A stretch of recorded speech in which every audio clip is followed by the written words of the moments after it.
Alright, so today we're going to check the input signals of a working machine, of a working Commodore 64, and specifically we are going to investigate pin number 2, 3, 4 and 27.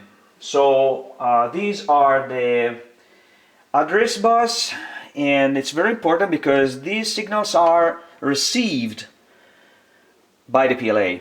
Alright, so let's see. I'm going to use this oscilloscope here, and so you have problems troubleshooting a non-working machine. You should see this on pin 2. Okay, let's auto-range this for a second.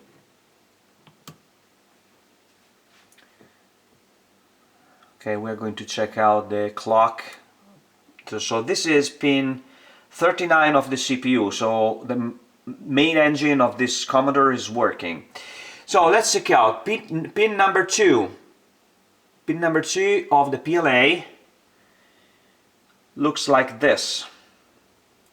Pin number 3, pretty much the same. Pin number 4, pretty much the same, and pin number 27. Here we go. So this is how a working machine should look like. Okay?